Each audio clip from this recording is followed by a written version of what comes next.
Hey guys, this is Kachi here once again with another brief video tutorial having to do with aiming the recurve bow and taking instinct shots when you are playing the Hunter 2015 on PC.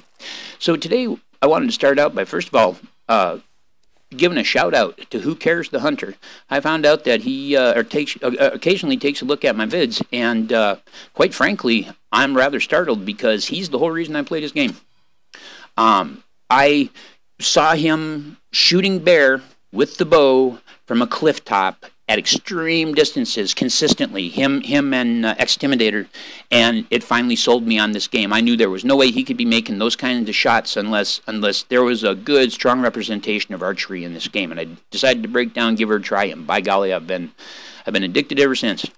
But what I want to talk about today is aimed more at real archers as opposed to people who've only done archery here in the game.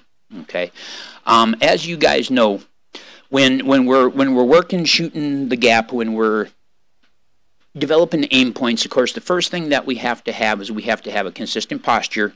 Well, thankfully and blissfully, the game just automatically gives us our perfect posture. And normally in real life, then also we have to establish a perfect and repeatable anchor point. I'm a sea hooker. I like to take my index finger and set it at the corner of my mouth, you know, with my the C shape from my thumb and index finger hooking behind my mandible. Okay, and that's the place that I consistently draw to.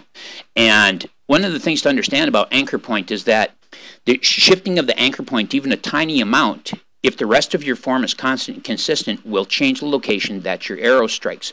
So, you know, when I'm in the real life, if I was aiming at this target and I needed to aim a little higher, well, what do? Do I raise my arm? Well, that could compromise my left and right strength. Do I bend my waist back? Well, that can compromise my stance.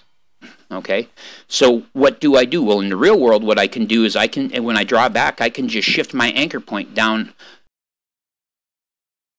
and it will raise the point of my arrow relative to a higher point, okay? Because the arrow rest acts as a fulcrum, and when I take and I lower my mouth hook instead to a beard hook, as I call it, because it's right about the place that my beard hairs start to grow under my lip, what that does is that raises the tip of my arrow effectively an inch.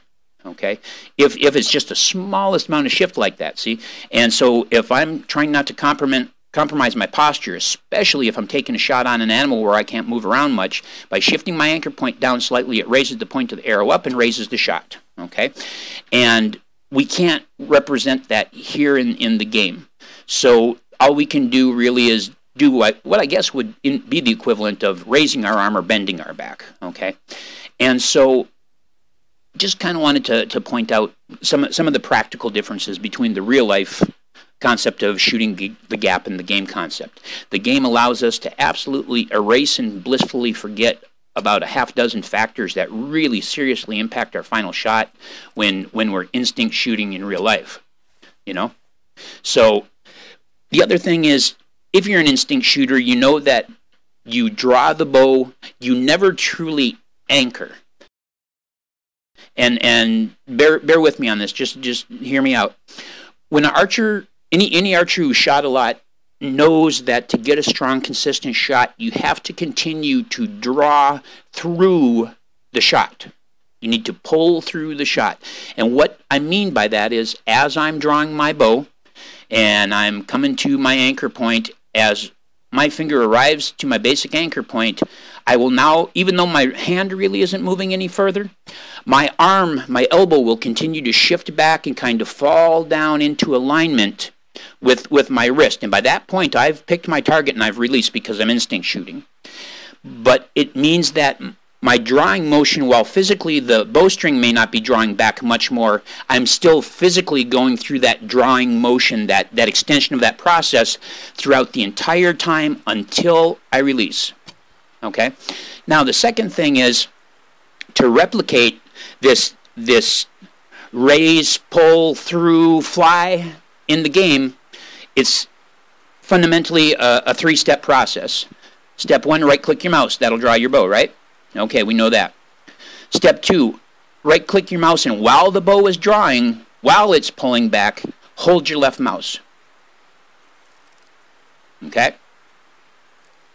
So right click, and as the bow is drawing, immediately begin holding your left mouse button.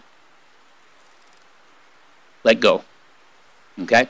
And that will allow you to draw in such a way that it feels amazingly like a complete pull through proper anchor point instinct release. It just blows my mind every time I do it.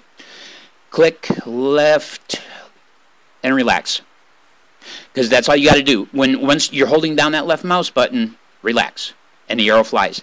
And for you guys who are real life archers, this game allows us to blissfully ignore anchor point, to blissfully ignore proper form, to blissfully ignore cock at the elbow, to blissfully ignore 15-degree cock at the wrist, to blissfully ignore, raising or lowering anchor point as opposed to raising or lowering arm or bending waist or back in order to compromise our structural integrity. We can let all that stuff go like a cloud of confetti and instead just worry about right click, left hold during touch, hit.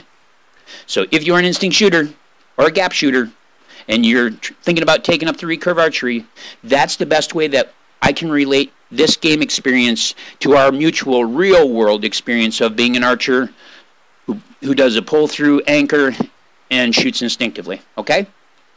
Alrighty? Alrighty. Well, thank you for joining me, and I think I'm going to go see if I can find me an elk. Y'all have a good one. If you're going to be a bar, be a grizzly. I'm out. Peace.